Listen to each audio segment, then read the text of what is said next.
Greetings. Welcome to the Captive Desk.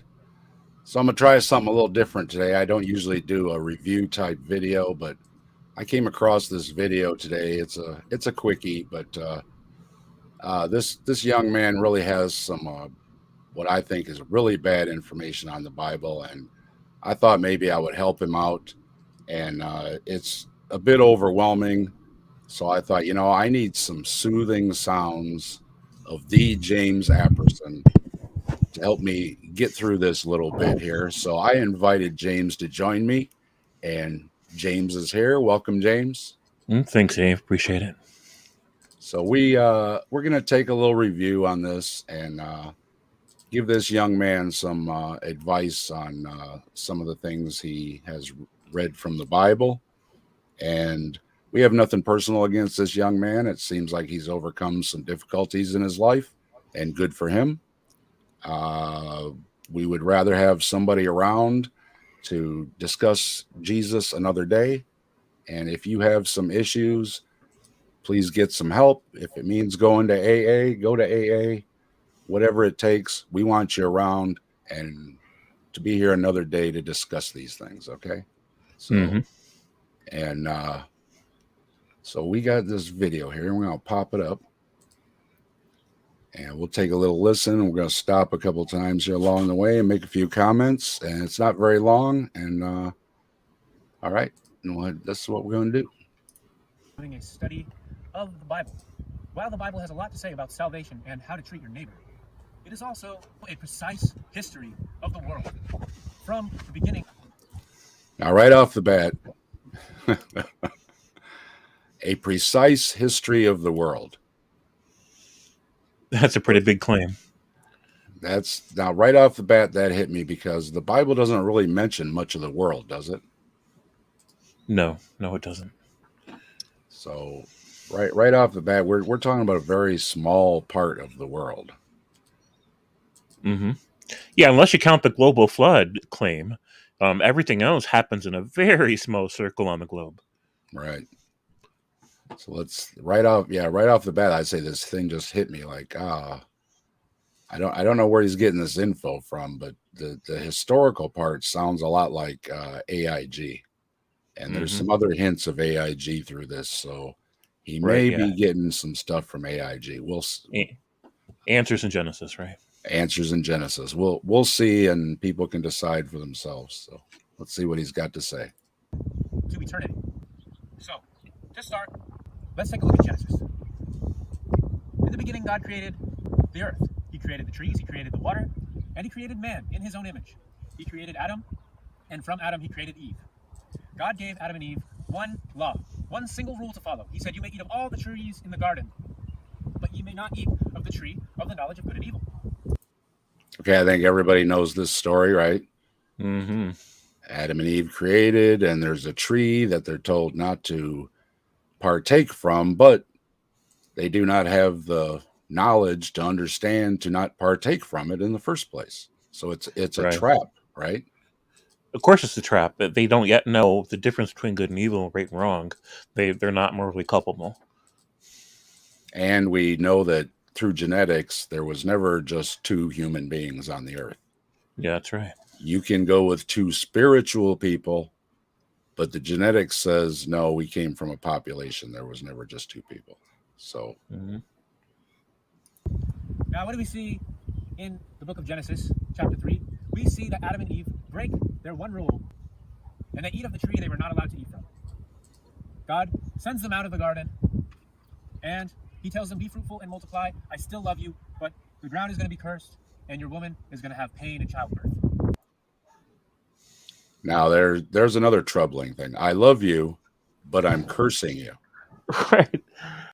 I love you, but I'm going to make sure your lives have a tremendous amount of pain and misery in them. And who does that to somebody they love? I mean, psychopaths. That's pretty much it. And biologically, we know that women have difficulty in childbirth because we stood up. You can look up, I've seen other great apes giving birth, and they do not have the issues. They give birth and they go, oh, wow, here's a baby. Well, and you would expect them to have just the same amount of problems, because if sin is why we suffer, and if animals have caught the sin disease, which is what makes them imperfect, then they should have all the same curses, right? But they don't. Nope.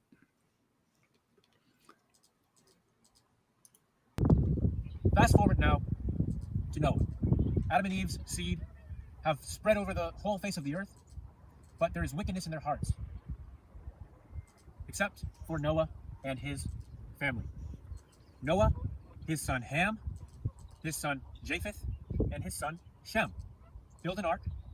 God floods the whole world, kills all the wicked people. The Bible says they have nothing but evil in their minds continuously. Okay, now these people that are cursed Right? are not very happy. Now, Mm, whose fault was that again? right. So here we have this idea of a deadbeat parent in the sky, this God who doesn't hang out with his kids, doesn't stay active in their lives at all. He's invisible, he's inaudible, he's not physically present, he doesn't make himself available even through angels. Like he's just not messing with humans. So of course humans are going to go do their own thing, right? They're just like they got a life to live. Dad doesn't show up, then dad doesn't show up. Now, we know this story is fiction, but to humor the idea for a moment, we also know how human psychology works. It's not possible for all humans on the earth to be completely 100% evil and wicked all 24/7. It's not possible. It would, especially if you think that those humans were closer to perfection than we are. They would have been less evil than we are. And nobody today is, or at least except for extreme psychopaths, nobody's 100% evil. So we know that the story doesn't make sense, because if you had people closer to perfection and you just let them go however they're going to go, well, they're going to have a better statistical average for attitudes and behaviors than we have today, right? But the story claims that they were all evil all the time. Now, with being all evil all the time, they would have wiped each other out to extinction. They would have run around just murdering each other for looking at each other wrong, That's a right? good point. That's a good point. And there wouldn't you wouldn't have needed the flood. You just wait. You just wait 10 minutes. They're all going to be dead anyways. Yeah, if that was exactly, if it was nothing but evil, then they're just going to seek evil, evil, evil, and yeah, the only ends to the evil is just to go at each other. Yeah. To say hi real quick. Looks like we got Melody Joy stopping by, and Nerdy and Atheist Mower here. Hello, everybody. Oh, awesome. Yeah, I'm not looking at the screen, so I can't tell. That's right. Don't worry about it. I only catch out the corner of my eyes, so I'll catch up with you. If you're out there, we appreciate you. I'll get to you. Yeah, and then of course we know that again you can use genetics to prove or disprove the Noah's story, because there's just not the bottleneck in the genome. Right. Yeah, the field of genetics has completely eliminated even the possibility of the Genesis story being literally true. We know for a fact that it wasn't. And there's so many other ways in science that they know for sure the story is not true. The Earth is billions of years old. Humans in roughly their current form have existed for hundreds of thousands of years. Religious history goes back as far as human history does, as far as it's been recorded. And we know that it took a long time for theism to become an idea for humanity. Eons went by, nobody talked about anything like theism, and eventually superstitious minds developed concepts where they assigned agency to phenomena that they didn't understand. Right? They didn't understand where the lightning came from, or why sometimes people died, and why crops failed, and so they came up with these stories to explain it. Right? These mischievous beings that they couldn't explain. And that floods happen. Yeah, exactly. And it might be a good idea if you live in a flood-prone area like the Nile Delta that is prone to annual flooding, that you be prepared. Maybe Yeah. have a boat. Maybe have a plan to put your animals up on higher ground when the floodplain floods like it does every year. It's a good So idea. there's a good solid advice in flood stories if you take them for what they are, that floods happen. And Yes. and through history, before we started digging fancy wells and running our water through pipes everywhere, you generally lived by the water. Right. So of course people had to have flood stories because they happen all the time. We have problems here in town, in the community by the lake.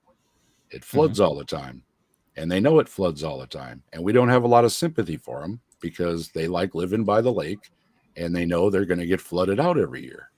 So when it's on the news, it's like, well, yeah, that happened last year too, didn't it? Yeah. Yeah. It's like people parking their trailers in the middle of Tornado Valley. It's like you might get away with it for 1 year, maybe 5 years, but eventually the tornado's gonna come looking for you. Just stop. Let's go. Let's pop him this what he's got next here. There is nothing good in them. God kills them all, except for Noah and his family. Noah and his family survived the ark. And then we see from the seed of Shem, Abram is born years later. And God blesses Abram. He changes his name to Abraham when he believes that Sarai will have a child at an old age. Now, my comment here is senior citizens can have children. It's not, usually they have, they've gone past menopause and all that kind of stuff. But seniors have had children, and that's not, really all that miraculous, Right. So this old guy had a kid. That's basically was the miracle, and that proves God. And I'm thinking, well, rest in peace. Tony Randall had a baby just before he passed away. Yeah. I mean, more power to the guy, Right. But he, just a few years before he passed away, he had a baby. So does that prove Hollywood is divine? No. These are those things that I, it's not that a miraculous of a thing just because it's odd, Sure. But I've noticed religious people do that a lot. They pray for a thing. They try to get the thing. They get the thing, and they say, "Oh, this proves my religious beliefs are true because I got the thing." And it's an unreasonable way to reason. I understand the comfort that comes with that idea, but while a Christian's busy praying and sometimes getting what they want, they also sometimes don't get what they want. But they only count the hits, which is called the Texas sharpshooter fallacy. The hits and the misses, exactly. Yeah. And then in the meantime, we've got Hindus and Muslims and all kinds of other people in other religions praying, and they get the stuff that they want too at about the same rate. So, if it proves that Christianity has merit, then it proves all the religions have merit, which of course is a ridiculous concept. I see Atheist Mo says something about it was aliens. Hold on, there's aliens coming up in this video. Don't go nowhere. It had to be. Yeah. No, seriously, it's gonna show up on the screen here pretty soon. Nice. So I'll mention it when it shows up here. So okay, next. He is imputed with righteousness for believing, which is a picture of the body of Christ today. Fast forward now to when God gives Abraham the new covenant, telling him that him and his family and all of his servants must circumcise themselves.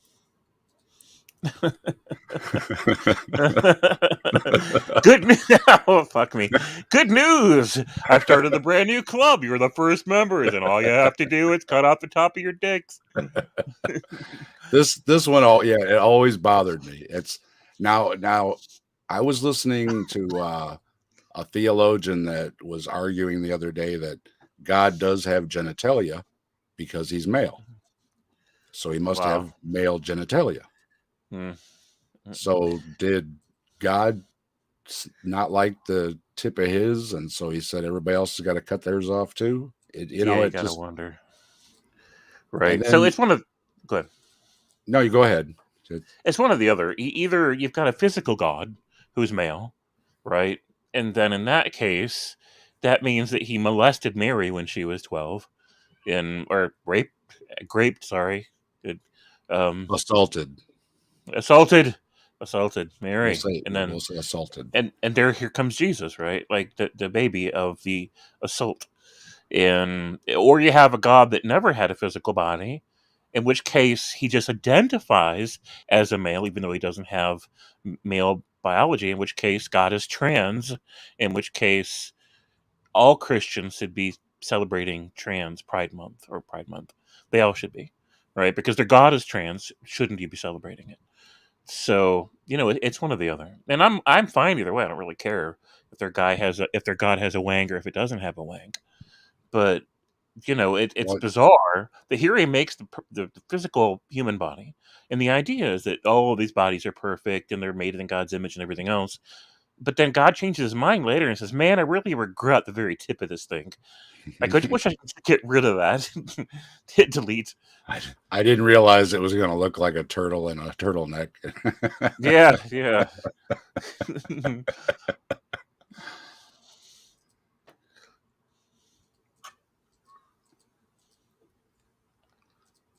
and yeah, and it's just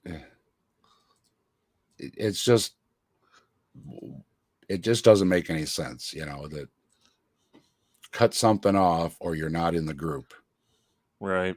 And then I always say, imagine you and your buddies are sitting around one day, maybe around the fire pit, and you're all having a good time, and you're talking about philosophy and life, and you're looking at the stars, and buddy next to you pulls out a knife, and he says, "I got a good idea." Yeah, it's just crazy. That's when you know the And party's over. he proceeds Oh to my gosh. do the thing with the knife, and then he looks at you and he says, "You're going to join the club, right?" I have never been that drunk. Ever. I mean, put yourself in that place. We're not talking about, a baby with the little ring they use, and we're not talking about a surgical instrument, and we're not talking about anesthetic when you're older or anything. We're talking Right. about taking a prehistoric knife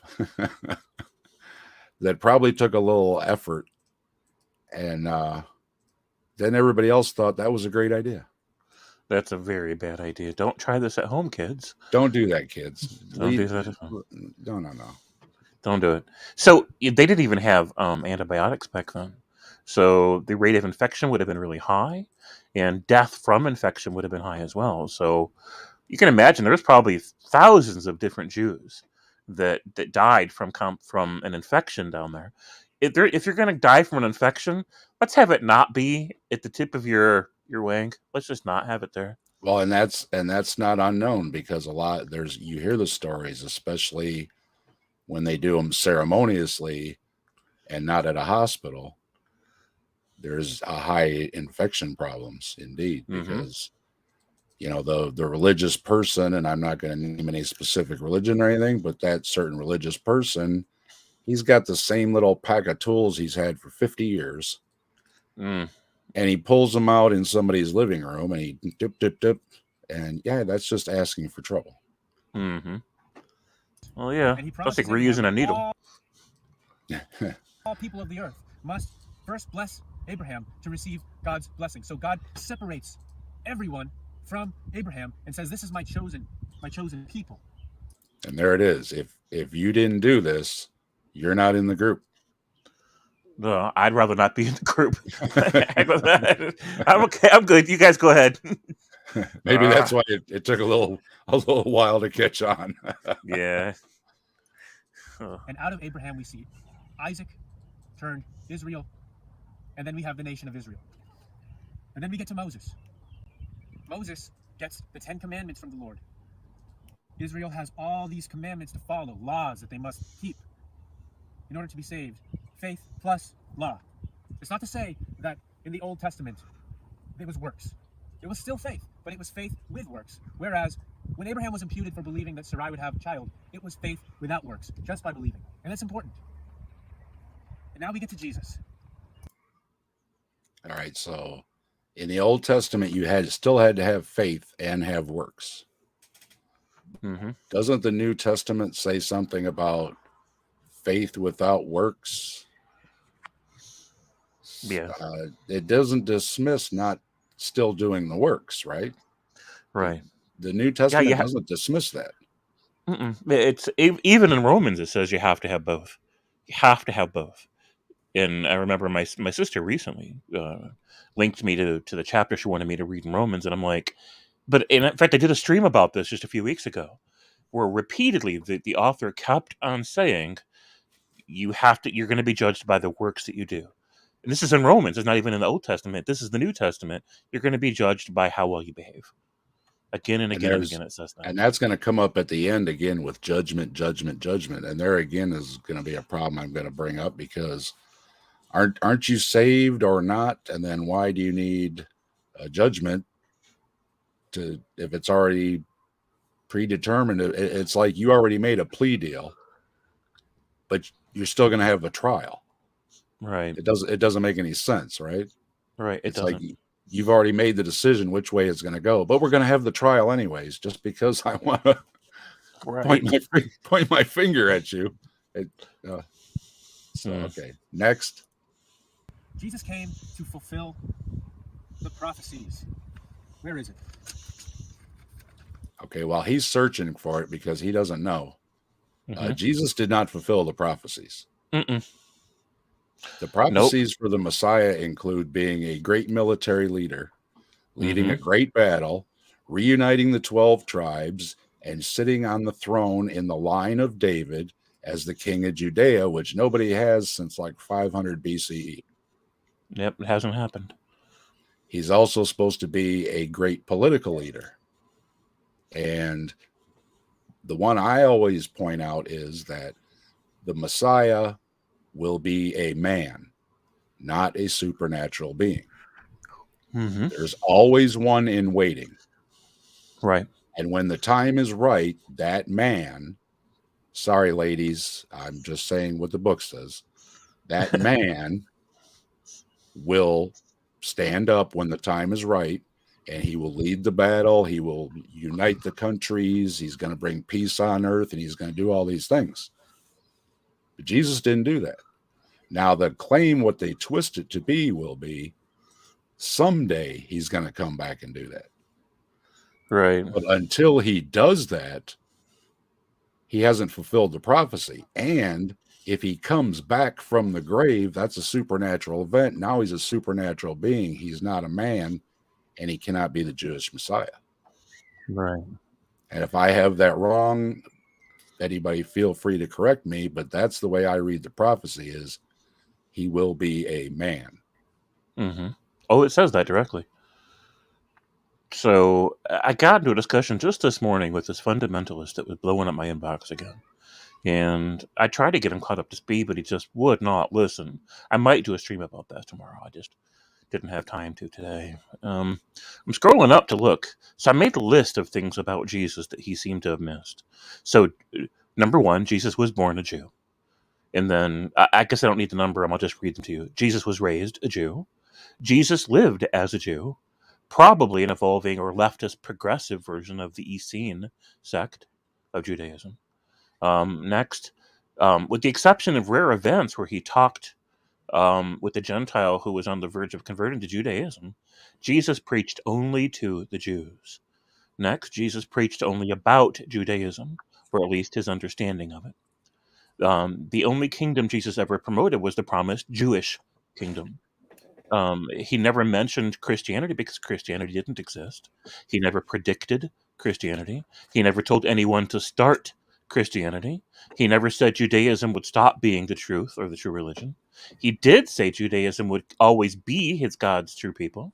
He said the entire Mosaic law would remain in effect for as long as the heavens and the earth still exist. So in other words, he didn't come to end the law or free us from it. Matthew 24:20 says, um, um, the end of nations, Gentile nations, and the beginning of the Jewish kingdom might happen on the Sabbath. And just in case it does, he said, pray that it doesn't, because that would be even harder for you guys to be in suddenly this much danger on the Sabbath. Now, if you're talking to Christians in the year 2000 something, right? Then that doesn't make any sense. Why tell the people who are waiting for this day and the hour to arrive to hope it doesn't happen on the Sabbath when you're talking to future people who don't honor the Sabbath, who aren't under the Sabbath? It wouldn't make any sense. So clearly he's talking to Jews about Judaism, right? And so the next thing is the entire chapter, Matthew 24, is about the Jewish kingdom and the end of the Gentile kingdoms. Throughout the entirety of the Hebrew texts, the only prophesied kingdom was a kingdom of and for the Hebrews. It would make no sense for the fulfillment of the Hebrew prophecy to be that Jews get replaced with a new religious group, and then the kingdom and a new covenant. Right. It would make no sense for that to happen. And then for it to get reinvented as a Christian kingdom, which in other words, a Gentile kingdom, right? Because if you're not specifically a Jewish kingdom, it's an you got to come out of Judaism to be in this kingdom, this new kingdom, then it's a Gentile kingdom by definition. And that's exactly the opposite of a Hebrew kingdom. And ultimately, the Orthodox Judaism will just be like any other strict version. They're right and everybody else is wrong. So yeah, right. The Jews are right, the Christians are wrong. You can't take like you said, Jesus the Jew, and say, well, he's wrong. And wait a minute, right? I don't think you understand that he was a Jew. Yeah, like you're right. saying. So that's what Paul did. Paul shows up many decades later, and he's all like, Jesus was wrong. Let me tell you what Jesus really meant. Let me tell you what Jesus forgot to say, right? Let me reinvent this entire new religion. And, Jesus was spinning over in the grave or tomb or pit or wherever he ended up at. But, the rest of the conversation I had with this guy this morning, which is about this topic, was how abusive Jesus was. In the 24th chapter of Matthew, he's being psychologically abusive, and I'll be talking about that more tomorrow. But it's the whole religion is based on rule by fear, and this whole idea of you never know when the day and the hour is coming. Be ready. Don't even sleep too well at night because you never know what could happen in the middle of the night. You don't want to miss it, right? And that's what he's talking about in that chapter. And I'm like, man, what a constant state of anxiety those people must have been in. And I think that's what this young man has too, because he may have seen himself and his issues as not being holy, and if Jesus shows up and he's in the middle of doing something, right, it's not going to reflect well. And a guilty conscience can often drive you to religion, especially Christianity, that forgives you.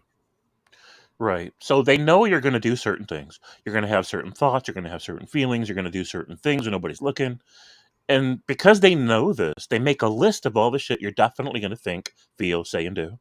And then they make sure that's the list of things you're not allowed to think, feel, say, and do. So that you'll feel shame for thinking natural shit, doing natural things, so that then you can come to them and beg for forgiveness for the shame that they created in the first place.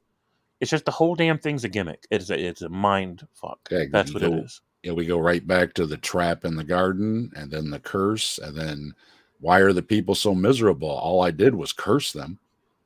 Right.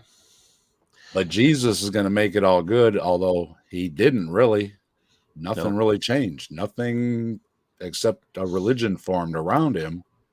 Nothing in the world really changed. And again, the Messiah is supposed to change the world. Mm-hmm. So let's see what he's got next year. We're hitting with the Jesus now. If he finds it, okay. Sure. We'll give him a break, though. We've all been there. 53, verses 4 through 6 predict Jesus' death. Jesus came to the earth, the Word made flesh. Jesus himself is God and was God while he was on the earth, and he did not sin. And God used Jesus' perfect life as a sacrifice. Okay, well, before we get to the sacrifice, when they cite Isaiah 53, they need to read it. It is not talking about a future event.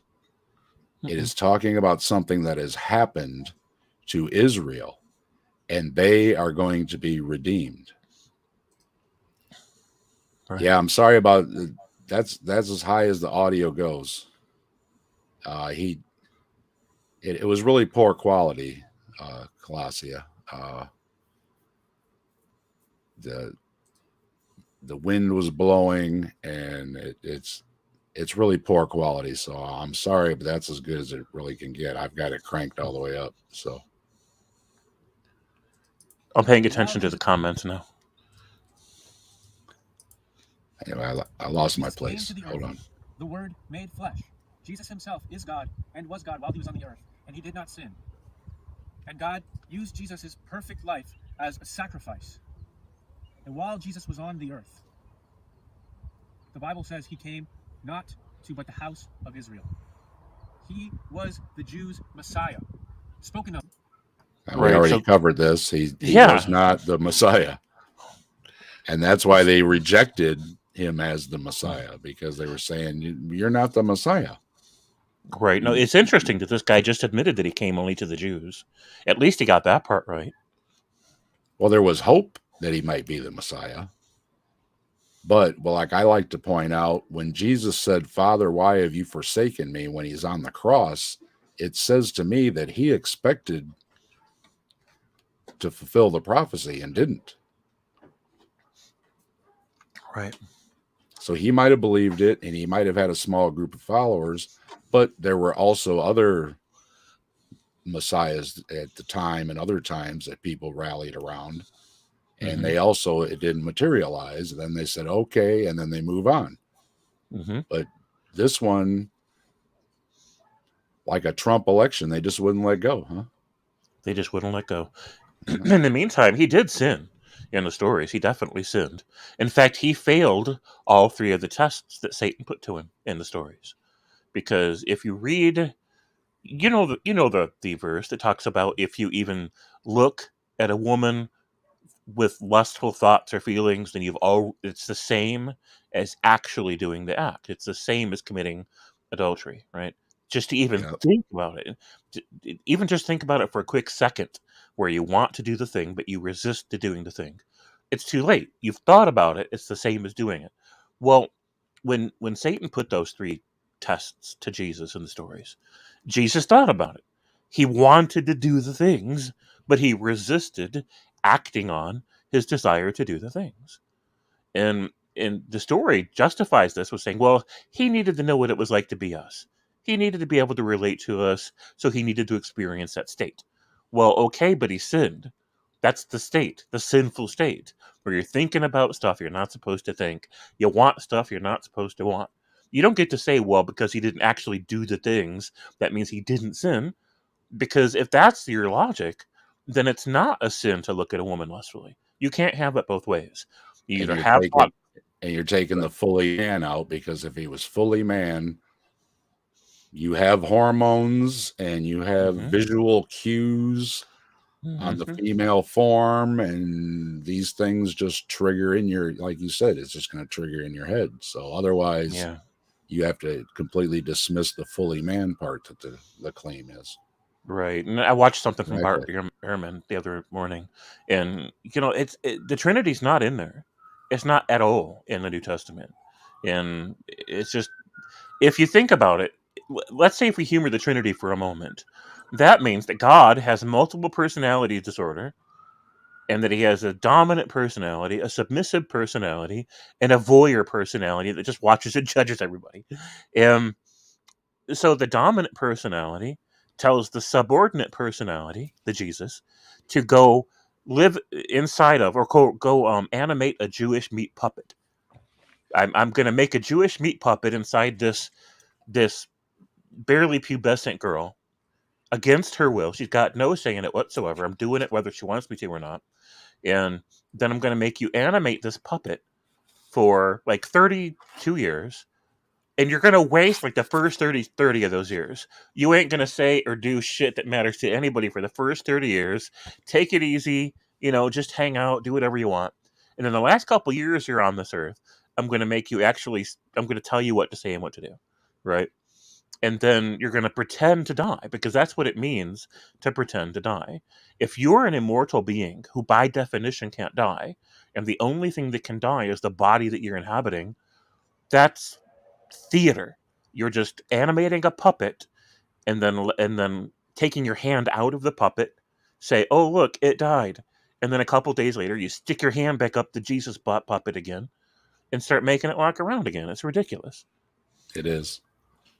And just to I told Colossi there about to this young man, if you're going to make videos, please make a little better quality.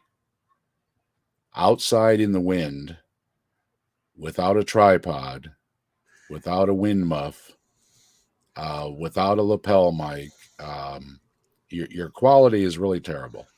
Well, see, And I was going to give him to clean it up. It doesn't help because the wind is blowing right in the mic and everything, and it's. I'm not saying you have to have studio quality. We're talking about very cheap, very effective things like a wind muff and maybe a lapel mic you can pick up really cheap, and it would make a world of difference on your quality. Okay. Right. So that's Dave's advice, but I have different advice to offer, young man. Get yourself a cup, a tin can will do in a pinch, and a long piece of string. Tie one end of that string. Tie it off to a tree. Look at the tree. Yes, right. Or tie it to another cup and then nail that cup to a tree in honor of Jesus. And then go to the far end of that field, as far as that spool of string will let you unwind it to, and then talk into the cup, and we'll hear you as well as we need to. So, and make sure it's on a really windy day too. Make sure that it is. Yeah, it is really difficult to hear. And when I was listening to it, I was turning it up so I could hear him. And then every time the wind would whipple through, my subwoofer was kicking against my legs. It's really obnoxious to listen to. So, we're not picking on you here. Okay.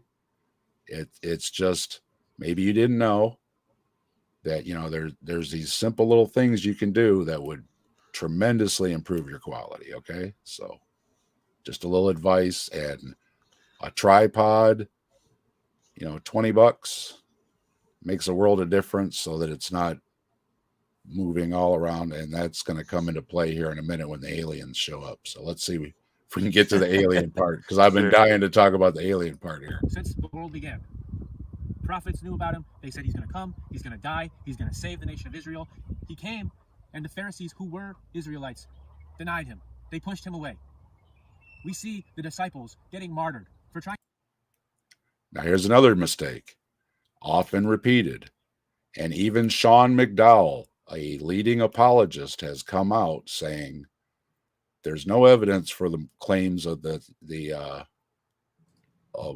11, because Judas took care of himself. There's no claims that the 11 were martyred. No evidence for those claims, right? And there's nothing in the couple people who were killed in the Bible that says they were given the chance to recant or anything else. They were executed for something else. It says Herod, he fell by Herod's sword or something like that. That just sounds like a straight up execution. Yeah. And it was probably for some other kind of crimes, like stirring up people like Jesus did. But it doesn't say they were martyred or that they had a chance to recant or anything else. And you can, like I say, please check it out. Sean McDowell, he's a leading apologist, and he has said too that he has changed his thinking on that, because when you look, it's just not there. Okay. Mm-hmm. To preach Jesus, because people were so hard-headed. They didn't want to believe that God would change things. You have to believe. Well, why would he change things? That doesn't make any sense. Why God would change things? Well, He says, unless he finds favor with somebody else and makes a new covenant. See, that's sure, the only problem. God makes a deal with you, and it doesn't mean it's a good deal, because a new covenant comes along, and then, well, sorry. Yeah. Sorry, generations have dedicated yourselves to this and built temples. I know I got a new covenant now. Sorry. I got a new girlfriend now. Which takes, when we talk about objective morals and that God's supposedly objective, it's like, no, it's subjective, because he changes on a whim. Right. This is something that people forgot to tell God. The grass is greener wherever you water it. If you take care of your people, then they'll stand by you. But if you're a deadbeat God who's incredibly violent and selfish and petty and vindictive and most usually absent, just stroll into town every once in a while kicking ass, then people are going to get tired of your shit. And they're going to become less religious. They're going to become less devoted to you. Right? So then what happens? You break up with them and you go get yourself a new girlfriend to abuse. This time it's Christianity. Same shit all over again. Christians can't figure out what the hell you want from them, right? Because the damn book is so cryptic and complicated and ambiguous, and they don't know what to do because God's not showing up to tell them what to do. So you've got Catholics and you got Protestants and you got Unitarians and Trinitarians, and the list goes on, and they can't agree with each other about a damn thing because they're not sure what the book actually means, because no God shows up to explain it. Because God's word is clear. It's exactly not clear, right? They'll tell you it is, though. Yeah, thousands of denominations can't be wrong. Right. So Jehovah's Witnesses tell you, oh, it's so clear, it's talking about us. The Mormons say the same thing. So do the Scientologists and the Catholics. Everybody says that, right? It's so clear, it's obviously about us. But we say it jokingly, but hey, Christians, I mean, if you'd all get your story straight, that'd be a good start. Mm-hmm. When you can't agree with each other, it's not a good sign for your group, Mm-hmm. Because God literally changed things after Jesus died. He gave Peter a vision that all of a sudden he could eat whatever he wanted, and he could preach to the Gentiles, which was never a thing. And right before that, he saved Saul, turned him into Paul, and sent him out to preach to the Gentiles, the people that were separate from God, unless they bless Abraham and the seed of Abraham, which is Israel. Unless the Gentiles bless Israel, they could not get God's blessing. But now all of a sudden we see a picture of Abraham when he believed. All right, if you've noticed, the orb has shown up. Oh, yeah. Do you see the orb? I see the orb. That's an orb. Now, if you don't know what an orb is, it can be a lot of things. But but that's an orb. Now, with the recent research I've been doing for our new show with trees coming next Sunday, the Grassman Chronicles, hope everybody can join us. Bigfoots and other cryptids and or aliens shapeshift and can be orbs. So you never know. That orb could be Bigfoot. I'm not saying it is. I'm just saying I heard somewhere that could be Bigfoot. So, but pay attention, because it's going to come a little closer, and then it gets really close, like right over the Jesus on his shirt. And I'm wondering if that's supposed to be all hail Bigfoot. So you'll have to decide. I'm just saying. That imputed righteousness, that is the picture for the Gentiles. After Paul, we're in the dispensation of grace. Gentiles are getting saved. People that were born in the dispensation of the kingdom, as we call it. People who are Jews. Stay Jews. You notice how it blipped in and out of existence, right? Mm-hmm. It blipped right out. Now it's back. You see that? It's crazy. That's definitely an orb. Mm-hmm. But if Maybe a Jewish man has a son after God gives a vision to Peter, that person is adopted into the gospel of grace into the body of Christ. What is the body of Christ? The body of Christ is the mass of the Gentiles. God changes the program to look like Abraham when he was saved by believing that Sarai could have a child. We are saved by believing on the finished work of Christ on the cross. Now, again, what was finished on the cross?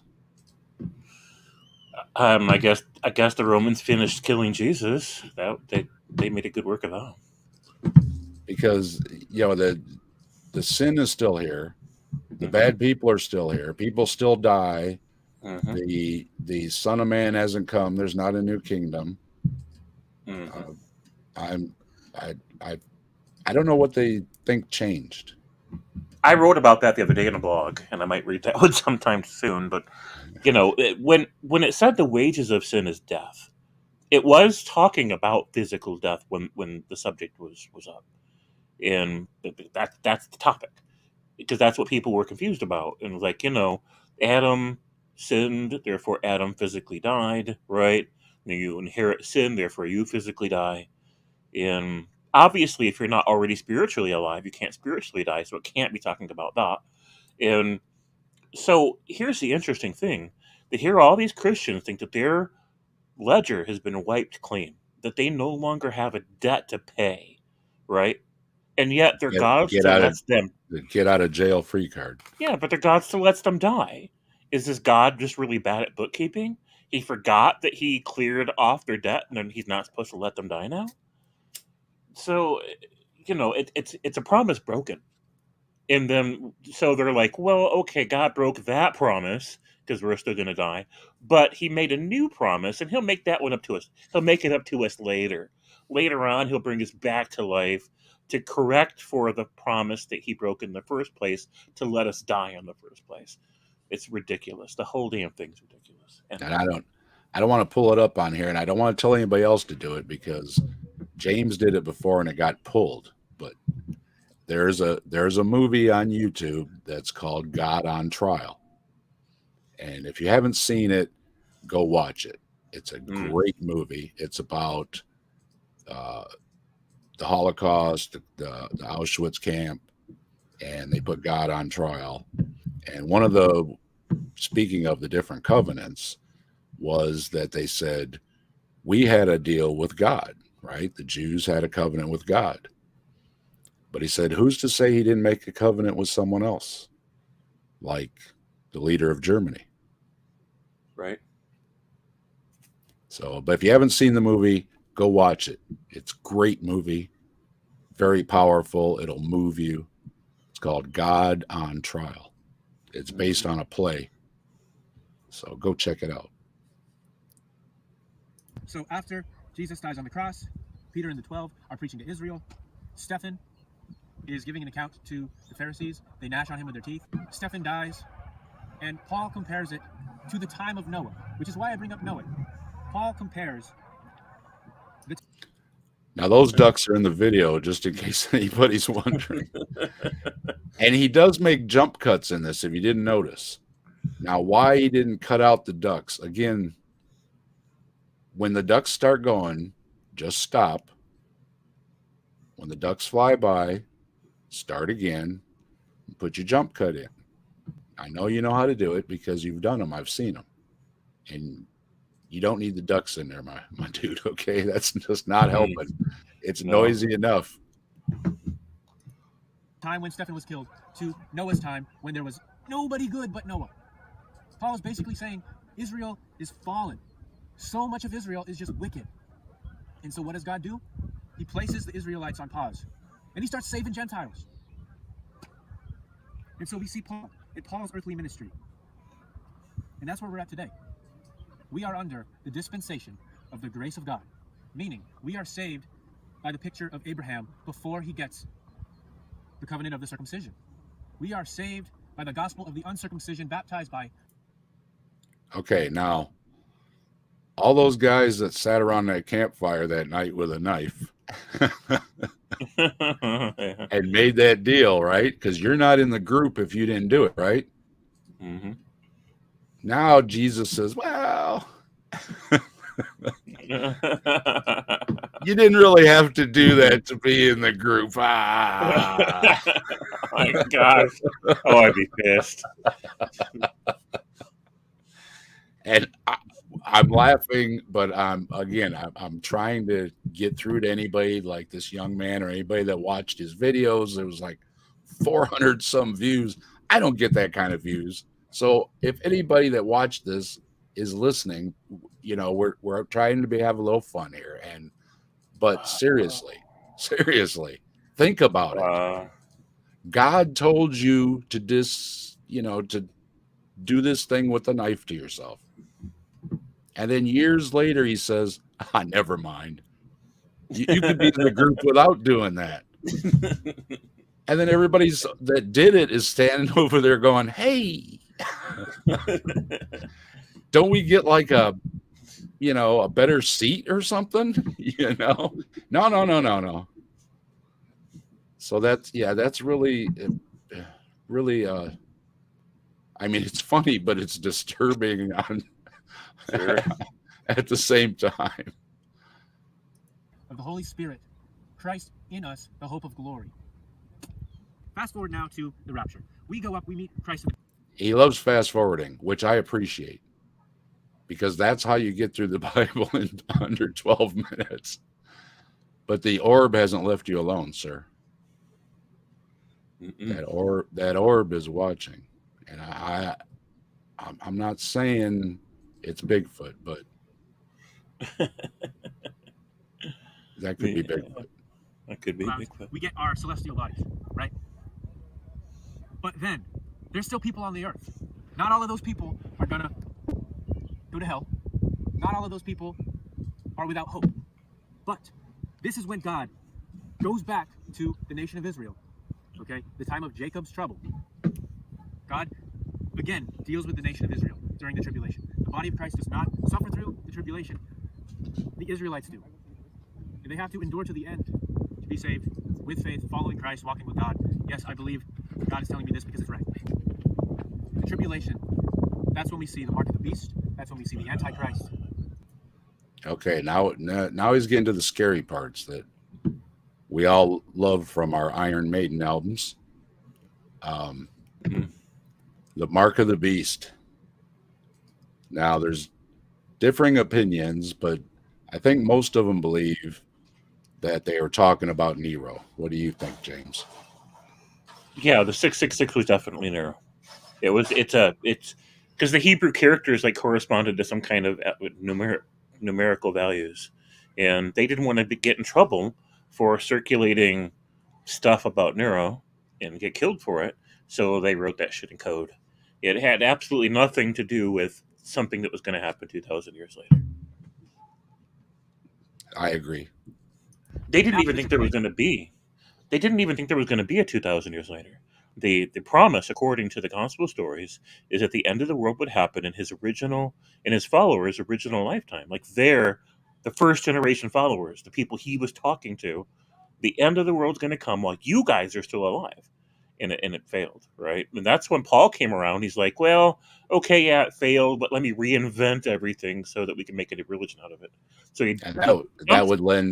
that would lend to Jesus believing that he was maybe the Messiah. Because if he was, then all those things were going to happen because he was going to do them. Yeah, well, he would have known when he died that assuming that he was a real person that died, he knew once they drove those nails in that he wasn't the Messiah, because the Messiah can't die. Tobias Singer just released something about this on his page, where it's brilliant, and I actually have it linked on my Facebook page for anybody. And there's nothing in the prophecy that says the Messiah is going to die. No, it says the Messiah is going to do this. Yeah, it said he can't die. He can't die until after he's done the things, and he didn't do the things. Because once it started, it's all in place. Yeah, that's when the time is right. The Messiah steps up. It begins these things, and then that's all the destiny. Then it's got to happen. Right. And we're almost to the end. And I wanted to point out again that orb's hanging around. Wow. So it might be a message, young man, that Could be. Bigfoot might be watching. Yeah. God brings down wrath on the wicked. The Jewish people have to hide out in the wilderness for 7 years until God rains fire, comes back, beats up all the bad people, and then the city of Israel comes down. Okay, I got to admit, the first time I watched this, I had to stop at this point because I was laughing Oh. when he said God's going to breathe fire and beat up all the bad people. Right. That's what he do. That's what he do. Because he loves you. Because Yeah. he loves you. He's going to breathe Right. fire and beat you up. Did he really? So I had to back it up. And I'm going to do it again just because I did it earlier. Yeah. It's fun. Antichrist. And after the tribulation, God brings down wrath on the wicked. The Jewish people have to hide out in the wilderness for 7 years until God rains fire, comes back, beats up all the bad people, and then the city of Israel comes down onto the earth. And Okay, and then there's the prophecy of the Son of Man, the new heavens on earth Yeah. to come, which is not fulfilled the prophecy when Jesus was alive. These are all the twists of how they're twisting Jesus to be the Messiah someday. So that makes him the Messiah. But that's not how it works. That's like you don't get the trophy till you cross the finish line. You know, you can go buy one in a store, but you didn't get the trophy until you crossed the finish line, you know? Right. Christ reigns with Israel for 1,000 years. After that, we have the judgment seat of Christ, in which every believer must stand before the Lord and give an account of his life. All right, now this is again, make sense of this. If you're saved, you go to heaven, right? Mm-hmm. If you believe in your heart that Jesus was raised and you've repented of your sins, you're saved and you go to heaven. Isn't that the deal? That's the deal. Okay. Why do you have to go on trial? It doesn't make any sense at all. And then on the other side, if you didn't accept Jesus, then you're going to hell, whether you think that's the torture place or you're annihilated or whatever. You die and poof, you're gone. Mm-hmm. Or you're in a hot place, whatever. Mm-hmm. So again, what is a trial for? Just to say, oh, by the way, you know, when this is done, you're going to hell. And it's like, yeah. Can we get on with it? Right. What's Great. the point? So the thing of it just goes back to the times, I think, with the king on the throne, you know, and he's laying down his judgment. Because it makes no sense for an all-knowing being to already know where you're going to waste his time giving you a trial. Right. Well, for that matter, it makes no sense to make humanity at all.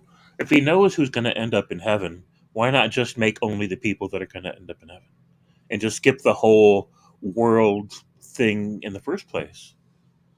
Yeah, I've brought that up before, that if heaven already existed first, then the perfect place was already made. Right. So then God one day decided, you know what? The people are too happy here. Yeah. It's too easy up here. I'm going to make another world, and I'm going to put death and disease and suffering and all these things just for fun, for kicks. And then maybe I'll bring them back to heaven after they groveled at my feet for saying, hey, thanks a lot for sending us down here while you're hanging out up there with the fruit trees always in season and everything's great and no pain or suffering, and you're all looking down at us going, yeah, that really sucks. Why? Reap what he sowed in this life. Then we have the great white throne judgment, the sheep on the right, the goats on the left. And again, another judgment. How many judgments? again, we go on and on with all these judgments. It makes no sense. And then death and hell are cast into the lake of fire, and the body of Christ and Israel live on into eternity. That is the most important historical truth all Christians should know. And then it's about the end here. And this is another thing that bothered me. He's talking about things that are going to happen that are historical truths. That he's not saying that right? It's not historical if it hasn't happened. Right. Right? Right. That's what the word means. Historical means it happened already. I mean, he could say it's prophetic, but it's not. He likes to, and he said it at the very beginning too, that this is literal, historic, and this is maybe again where he's getting some AIG, because they are very big on everything in here is historic. If it says it happened, it happened. So I'm wondering if he or a similar organization he's getting his info from, because it seems to be bleeding through. Yeah. So anyway, these are gonna be his final words here, and then we're just about an hour. Be about right. We'll it's wrap not enough things to up. just say, I'm a Christian, I go to church on Sundays, I listen to what my pastor says. That's not bad. But it's important to know the story of the Bible specifically. What are the different covenants God has with different people? And again, there we go. He makes different deals with different people. So don't trust your God there in the deal you got with him. Always be asking questions. The Bible says we see through a mirror darkly in this life, but it's not always going to be that way. And you might as well try to clean that mirror and make sense of the Bible. And there's the problem. Right? Make sense of the Bible. Yeah. Whatever it says, make sense of it. Right. And that's another problem there, my dude. I'm trying to give you some good advice, but that is not the way to do things. You do not presuppose something and then make everything fit into that narrative. That's really weak sauce. I'm sorry. And that's not, if you're trying to win anybody over, and I know you've got 1,000,001 hashtags on your channel, and you're trying to get a bunch of people, and you're trying to reach people, that might not be the best way to word that. Maybe work on that one a little bit better too. Okay. And so that concludes my Bible study, and I want to end it with a verse from Paul. All right, that was the end of it there. So what did you think, James? Did you see why I needed to address this? That he's got some of that really like AIG type Bible study stuff that is really, really, really bad. He's getting a lot of bad information. I don't know where he's getting it from, but it's either directly or indirectly from AIG. I agree. He might have got it from somebody else who got it from AIG, but that's still where it came from. So, it's like they're in a global competition to see who can be the most wrong anybody ever was. And it's like, guess what else I'm going to be wrong about today? And I'm like, yeah, tell me. So again, it was something new. I don't usually do these kind of things, but it just hit me, and I was just hoping that maybe he might pick up on this and maybe listen. And again, we were having a few chuckles, but I mean, you got to admit, some of the stuff we were laughing about was funny. And otherwise, though, whoever you're getting your theology from, please check it with somebody else that's a real theologian. I mean, even Bill Craig or Sean McDowell, or somebody that has a half a clue would disagree with a lot of the things you said. And these are Christian apologists. So I would just recommend that if you're gonna make Bible preaching videos, you should get updated or not use the sources you're using, because almost everything you said about the Bible is wrong. And that's not trying to pick apart the science of it or anything else. You've got a lot of your theology wrong. And if you'd like to talk about it, you're always welcome to come by here and we'll talk about it, and friendly and civil, and hopefully kind of show you that whoever you're getting your information from, don't listen to them no more, okay? Right. And we wish you all the luck. It says in this young man's description that he overcame some issues, and good for him. Way to go. And anybody else out there that's having issues, please do whatever you got to do to get some help. We want you around, and we can talk about Jesus and everything another day. Okay. Mm-hmm. Sounds awesome. So, and thank you so much for Coliseum 79 for sharing that link, and for everybody else that was here today.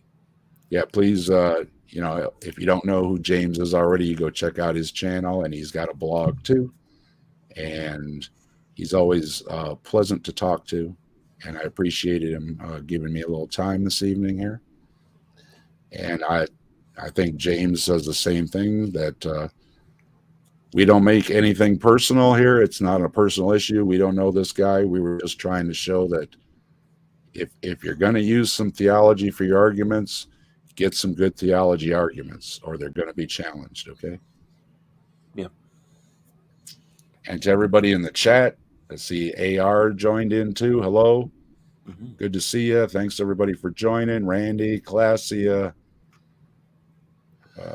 Melody Joy, Look at the Trees, Atheist Mo, Nerdy Rodent. Appreciate everybody stopping by. Appreciate the comments. I hope you enjoyed this little review that we did. I kind of did it at the last minute. I asked James at the last minute, and I hope we did okay for kind of throwing it all together.